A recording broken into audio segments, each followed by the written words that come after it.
Track 1. Conversation A. Hey Mick, have you ever been to Thailand? Yeah, I was there last year. Why'd you ask? Well, I'm thinking of doing a project on Asian food and was wondering whether Thai food was the same as Chinese. Oh, right. Thai food's not exactly the same as Chinese, but they both have a really healthy diet with lots of vegetables. Some of the dishes are pretty hot and spicy though. Conversation B. Hi, Tony.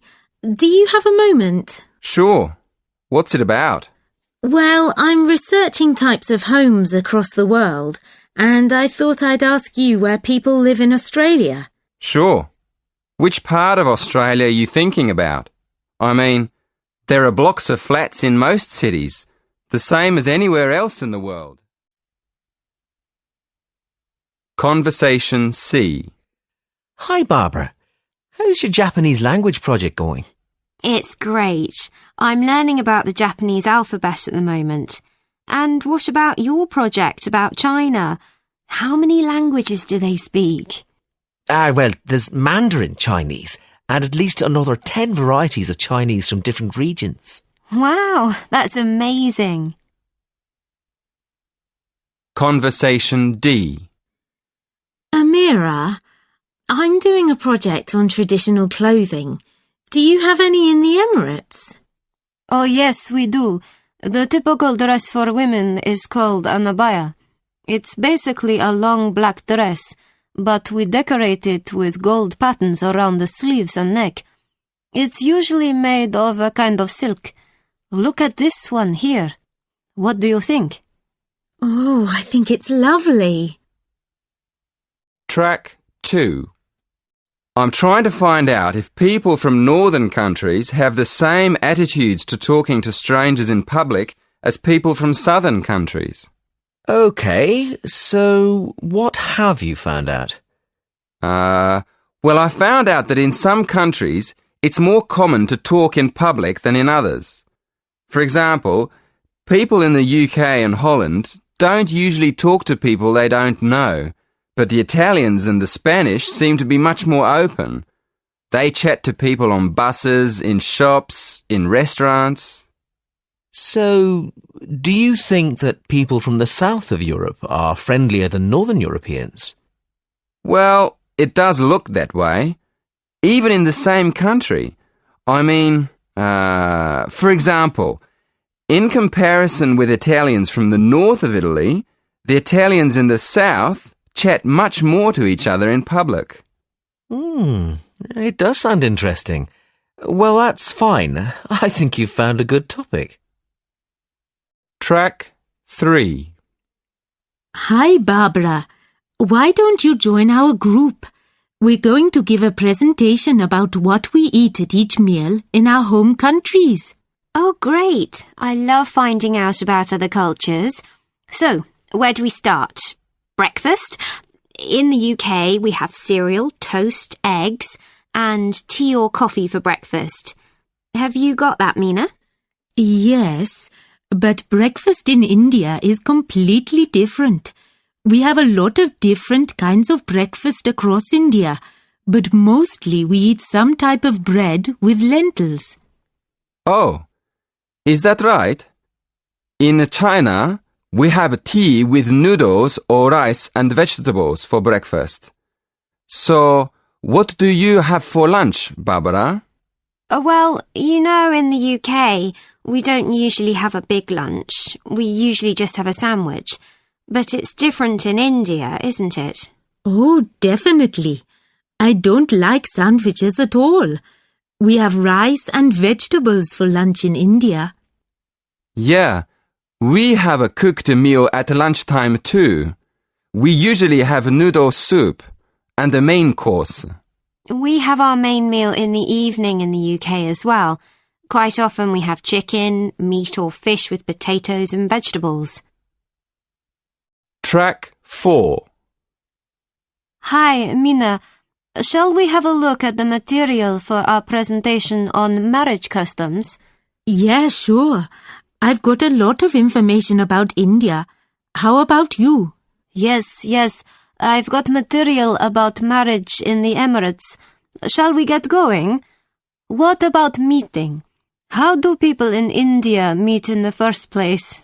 In traditional Indian families, the parents used to arrange the marriage, and the couple used to meet for the first time when the boy visited the girl's house. But that's changed now. Yeah, we used to have arranged marriages in the Emirates too. Did the groom have to give anything to the bride's family? I mean, did they give them a gift or money? Well, in India, in the old days, the girl's family used to give the boy's family a gift, like money or jewelry, but it's not allowed anymore. Wow, in my country, the groom still has to pay all the expenses. Have there been any changes in marriage customs in India in recent years? Well, yes. I found an article about special websites for finding partners. It says that because so many young people from India study abroad these days, their families are using websites to find marriage partners for them. Oh, okay. And where does the couple live when they get married? That's another thing that's changing. In the past, the bride used to go to live with the family of the groom. But these days, more and more young couples are setting up their own homes independently. What about the Emirates? Track 5. Good morning. Shall we start by looking at the topic of your project? So, what have you decided to research? Well, we thought we'd compare festivals in different countries and see if any of them are similar. Yeah, like the carnival celebrations in South America and the water festival in Thailand. Okay. What exactly are you planning to study? The origins of the festivals? The types of celebration? People's attitudes towards the festivals? We were planning to look at the origins of the festivals and the time of year they're celebrated. We're thinking of looking at the connection between the seasons in different countries and the actual festivals, and then looking for similarities between countries that are quite far apart. Well, that sounds interesting. Did you say you've already started researching into the carnival? Yes. We've already found a connection between the carnival and the seasons. For instance, some researchers say that a very long time ago in Europe, people used to put on colourful masks and costumes at the beginning of the year to celebrate the end of winter, and then they could get ready for spring. Track 6. Right. And then what happened? Well, as the years went by, the purpose of the carnival changed and it became a religious festival. These days, there are big carnival celebrations in countries all across the world, like Brazil and India and Indonesia. But an interesting thing we discovered is that in some countries, people celebrate the carnival by throwing water at each other in the street. Well, we thought that obviously this is because carnival's celebrated at the hottest time of the year, just before the rainy season. So splashing people with water is a very good way of cooling them down. Track 7. Yes, that makes sense. Did you look into any other festivals? Yes, we did. What we're planning to do is more research into water festivals. We found that in Asian countries, where there aren't any carnival celebrations, there are still festivals that involve people splashing each other with water. Actually, we found references to them in Burma, Thailand, Vietnam, China, and Japan. But we also found a reference to a water festival in Mexico. So we thought we'd look into that a bit more and see if we can find any similarities between these countries. We realised that water is more than just a way of cooling people down in hot weather. It also has a lot of different religious meanings and purposes. For instance, we found that in some societies, water can mean life or wealth or just luck. Yes, And another thing we found out is that these water festivals often celebrate the beginning of the new year, just like the original celebrations hundreds of years ago before the carnival. So, up to now, we found that the carnival and the seasons are linked by ancient traditions, and that water plays an important part in the celebrations. Track 8. I'm going to start this lecture by describing the structure of an offshore oil rig. Well, to be accurate, we should call it an oil platform. If you look at the diagram, you can see the top part of the platform floating on the surface of the water. The tall tower in the centre of the platform is called a derrick. That's D-E-R-R-I-C-K. The derrick is where the drilling machinery and lifting equipment is installed. Okay? Now, if you look about halfway down the diagram on the right, you can see a helicopter. It's parked on the helicopter pad. Helicopters are used mostly to transport employees to and from the platform when they have free time. Now, if you look underneath that, at the very bottom of the platform, you can see one of the 4 support towers. These support the rest of the platform. These metal structures are usually attached to the seabed by long cables. Right. Now, the last part of the platform I'm going to describe is on the other side, just above the level of the water. It's a crane. That's spelt C-R-A-N-E.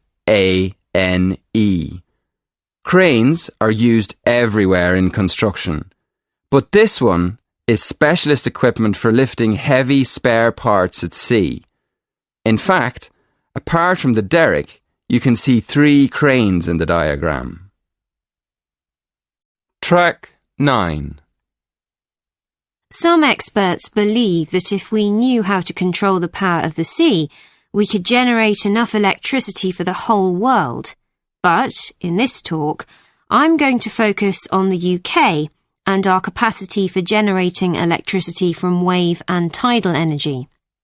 I'm going to look at how many megawatts we generated before 2008 and how many we expect to produce in 2014. So, if you'd like to look at the chart, you'll see that before 2008, our capacity was only 1 megawatt. But in 2008, when oil prices rose, there was an increased interest in marine power, and our capacity grew quite dramatically to 4 megawatts. Now, you might have expected this figure to rise consistently over the years, but, in fact, it dropped again in 2009 to only 2 megawatts. This was because oil prices fell again, so there was less interest in developing alternative power sources. But nowadays, the cost of oil production is going up again, and there's been a renewed interest in marine power. As a consequence, capacity has increased steadily since 2009, reaching 18 megawatts in 2012. This trend is expected to continue in the near future, reaching a total capacity of 50 megawatts in 2013 and 60 megawatts in 2014. Track 10. Good evening. My talk this evening will cover 3 main themes. First, I'll outline a timeline of how deep-sea exploration vessels developed. Secondly, I'll describe the most recent of these, the Deep-Sea Challenger. And finally, I'll look at some of the benefits of this deep-sea research. OK, to start with, let's look at how underwater exploration vehicles have developed over the years. The first manned deep-sea exploration vessel was invented in the 1920s. It was called a bathysphere, better known as a diving bell. It was basically a round metal structure with windows with just enough room for 2 men to sit in. And it was lowered into the ocean on a cable. The first descent in the diving bell took place in 1930, and in 1934 it went down to a depth of nearly 1,000 metres, which was impressive for the time. The problem with the diving bell was that it had no power of its own, and there wasn't much room for the researchers to move around. So, the next development after the diving bell was the bathyscaphe, a small manned submarine invented in the 1940s. The difference between the two was that the bathyscaphe had its own power source, which allowed the scientists to investigate in the depths of the ocean more freely. A bathyscaphe called the Trieste reached a record depth of 10,000 metres in 1960. Since then, a new record has been set by James Cameron, who descended to a depth of 11,000 metres for the first time in 2012. Track 11. So let's move on now to look at the submarine that took James Cameron so far down into the ocean. If you look at the drawing of the Challenger, you can see the pilot's chamber at the very bottom of the submarine. It's a very small section where the pilot sits and controls the sub and all the equipment on it. Now let's have a look at how the submarine is powered. Going up from the pilot's chamber, in the middle of the sub, on the right-hand side of the drawing, you can see a whole section covered in batteries. They provide the power source that takes the sub all the way to the bottom of the ocean and back up to the surface again. Next to that, there's another important part of the sub. You probably realise that there's no light at the bottom of the ocean, so the sub needs to take its own. If you look at the back of the sub, in the middle, just next to the batteries, you can see the panel of lights. They provide the light for filming and taking samples from the seabed. And one more part of the sub, which is important for navigation and to stop it spinning out of control, is the large fin at the back. You can see it at the back of the sub, at the top of the drawing. Track 12. OK. To conclude my talk, I'm going to ask a couple of questions. First, what is the purpose of this deep-sea exploration? And second, is it worth the expense? I think one of the justifications for spending so much money on this kind of research is that it allows scientists to understand more about the surface of the Earth. For example, how it was formed and how it behaves. This could have important consequences for predicting earthquakes and saving lives through early warning systems. Another reason this type of research is considered valuable is that by exploring unknown parts of the ocean, we increase our knowledge of the availability of minerals for industry. And obviously, this could lead to huge commercial advantages. So, the answer is yes. In the long run, this kind of exploration can benefit both the ordinary population and industry.